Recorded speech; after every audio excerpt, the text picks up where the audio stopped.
जय श्री महाकाल। तांत्रिक साधनाओं में कई प्रकार की शक्तियाँ होती हैं। कुछ सौम्य होती हैं, कुछ उग्र होती हैं।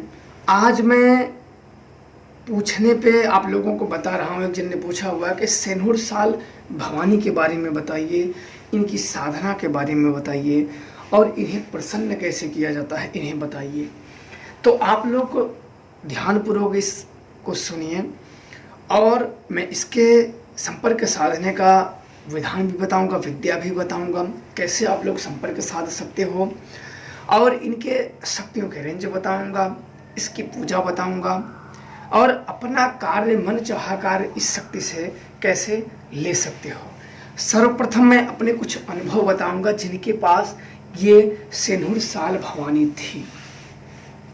ये सेनुर साल भवानी मेरे गांव के ही बगल में, गांव वही था पर 2-3 गांव मिला के एक गांव था। तो बगल के ही गांव में एक नटनी को सिद्ध थी, उसकी ये शक्ति थी। जैसे कुल की शक्तियां होती हैं वैसे कुल की शक्ति थी सेनुर साल भवानी। और उसकी इतनी प्रबल सेनुर साल भवानी थी कि जब भी भूत नियाव होता था, जैसे कि आप लोग अब करते हो ना, कोई शमशान में जाके ये कर दिया वो कर दिया, तो ऐसे नहीं होता है। आपको अगर आपने भूत पकड़ा है तो उस जानकार को आपको तुलाना होगा कि आपने पकड़ा हुआ है कि नहीं। जैसे अब क्या होता है कि शमशान में लोग गए, ये वो करके हम ऐसे इधर उधर करके हो गए, पर ऐसा पहले नहीं होता है।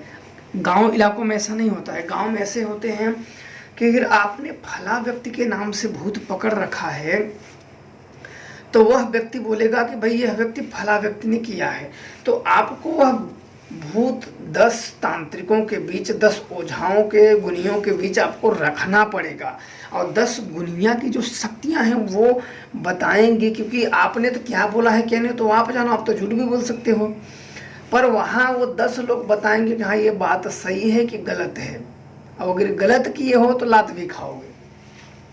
अब इसमें यह होता है कि कोई कोई लोग इसमें क्या होते हैं, कुछ लालची किस्म के होते हैं। वो आपने सच में भी पकड़ रखा है पर वो अपनी शक्तियों से, आपकी शक्तियों से भूत छीन लेते हैं। जैसे ये संभव है और ये होता है और होता रहेगा। मैं गांव की स्थिति जो बता रहा हूँ कि आपने समझ भूत पकड़ लिया है और तुलाने की बात हो गई है, और इसके बाद आप वहां जाओगे तो वो सामने वाला व्यक्ति अगर सच में चोर है, उसी का भूत है, अगर आपको परेशान कर रहा है, तो वो अन्य पैसे पे तो कोई दूसरा तांत्रिक बुलाएगा कि यह भूत तुले ही ना, मतलब इसकी सच्चाई सामने आए ही ना कि ये मैंने किया है। तो वो क्या करते हैं कि आपकी शक्तियों से ही भूत छीन लेते हैं। इतनी प्रबल प्रबल शक्तियां होती हैं कि आपके शक्तियों से भूत पकड़े पकड़ान छीन लेंगे और आपकी शक्तियां कुछ भी नहीं कर पाएंगे। इतनी प्रबल शक्तियां होती हैं। उसमें से एक शक्ति होती है सेनुर साल भवानी। ये बहुत ही उग्र मानी जाती है। देखते देखते आपकी शक्तियों से भूत छीन लेगी और शक्तियां आपको कुछ भी नहीं कर पाएंगी। ये हुआ अनुभव, मैं आपको बता दिया। अब आते हैं इनके प्रभाव। मैंने कई लोगों पे इनके देवताओं को रूप में देखा है, कई लोगों को परेशान करते हुए मैंने देखा हुआ है। मैं भूत नियाव में भी गया हूँ, भूत दान मारने में, लगभग वहाँ के एरिया में अपने गुरु के भी साथ जाता था। फिर सब जान गए तो मैं अकेला जाने लगा। फिर कई अन्य जानकार, जैसे आप एक जानकार इधर से गए, सामने 10 जानकार और बुला रखा है, तो भूत नियाम में 10-20 जानकार हो जाते हैं। तो अपनी अपनी विद्याएं, अपने अपने तंत्र मंत्र का इस्तेमाल करते हैं। वो भी मैंने देखा है, अवगणों को भी मैंने देखा है, तांत्रिकों को भी मैंने जाना है, कपालियों को भी मैंने जाना है, पर अत्यधिक लोग गुप्त ही रहना पसंद करते हैं। अब इनकी आते हैं साधनाओं पे। इनकी अगर साधनाएं, इनकी अगर आप लोग कृपा प्राप्त करना चाहते हो तो ध्यान रखना, मेरी बात सुन के मत जाना, क्योंकि हर एक साधना के अच्छे होते हैं और बुरा होने पर उसके बुरे भी परिणाम होते हैं। मैं सदैव यही चाहूँगा कि आप लोगों का अहित ना हो। मेरी बातों में आके आप मुसीबत मोड़ मत लेना। आप लोगों ने मुझसे जानकारी मांगी है तो मैं दे दिया हूँ। मैं ये नहीं चाहता हूँ कि आप लोगों का आप लोगों के माता पिता ने, भाई बंधुओं ने बहुत शरीर की सेवा की है, बहुत मेहनत से पाला हुआ है, तो उसको यूं ही जाया ना करें। मैं अपने जीवन में मैंने कई लोगों को तांत्रिक विद्या सिखाए, कई लोगों को किया, कुछ सीख पाए, कुछ नहीं भी सीख पाए, पर मैंने अपनी शक्तियों से उनको, समस्याओं को, बाहरी शक्तियों को सदैव रोका। प्रेत सिद्धि पे मैंने जोर नहीं दिया, मैंने सिर्फ दिव्य शक्तियों पे जोर दिया। नहीं, प्रेत शक्तियाँ तो तुरंत वो तो खाली ही बैठी है, वो तो सोचती है कि हमें दो, किसी को हम काम करें कि बदले में हमें खाना दे। पर मैं जानता हूँ ना कि जिस व्यक्ति को, बाहरी लोगों को अगर खाना खिलाने लगो ना तो बाद में तुम्हें ही खा जाएगा। मैं जानता हूँ इनके साइड इफेक्ट, मैं देखा हूँ ना।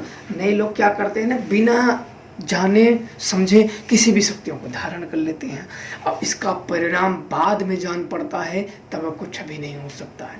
इसलिए कभी भी कुछ भी हो तो बड़े सोच विचार के ही कार्य करने चाहिए। सिंदूर साल भवानी की बात रही तो आपको चैत्र नवरात्र चुनना है। ध्यान रखना है, चैत्र नवरात्र आ रहा है और इसका सिर्फ नाम ही काफ़ी होता है, क्योंकि ये शक्तियाँ विचरण करने वाली शक्तियाँ होती हैं।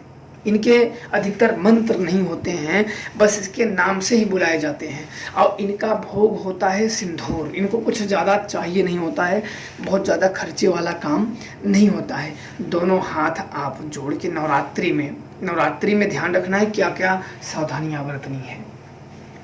ये आपको कोई नहीं बताएगा, जो सच में कोई तांत्रिक विद्या, तंत्र विद्या करता होगा वही बताएगा। आपको साबुन नहीं लगाना है, बाल नहीं कटवाना है, आपको वैसे ही नहाना है, गुरु वंदना करनी है, जिंदगी में कभी गुरु निंदा नहीं करनी, गुरु धारण जरूर करना है अवश्य, और एक ही बार जिंदगी में गुरु धारण करना है। गुरु बदलने का मतलब होता है तंत्र विद्या से गिर जाना, इसलिए ज़िंदगी में एक ही गुरु धारण करना।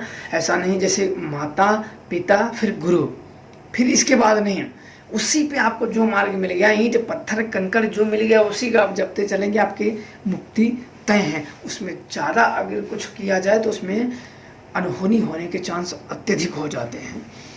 तो आप सिंदूर उसके नाम पे किसी मिट्टी के पात्र में रखें और उसका 7 बार नाम उच्चारण करें।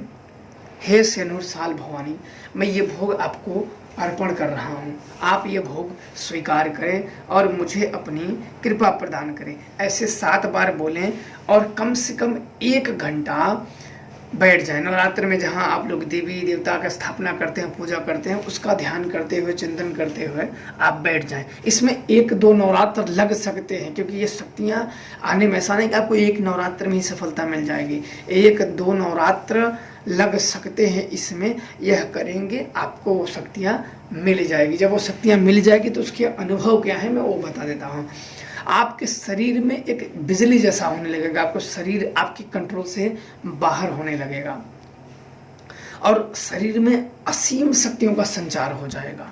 जब वो शरीर आप आएगी तो शरीर में असीम शक्तियों का संचार हो जाएगा, भय आपका समाप्त हो जाएगा और आप कुछ भी करने के लिए शक्तियाँ ऐसे लगेगा मैं कुछ भी कर सकता हूँ, और जो तब काम बोलेंगे वो कार्य आपका कर देगी और बदले में आपको सिंदूर उसे भोग में दे देना है। यह आप कर देंगे, पर ध्यान रखना है काम कराना है, बदले में इसको यह देना अवश्य है, नहीं तो आपका कुछ अहित भी हो सकता है। क्योंकि लोगों की कहावत है कि हाथी पालना बहुत बड़ी बात नहीं, उसे खिलाना बहुत बड़ी बात है। तो कोई इसका बहुत बड़े खर्चे नहीं होते, पर नियम टूट न जाए इस बात का विशेष तौर पे ध्यान रखना। करो, खुश रहो, जय श्री महाकाल।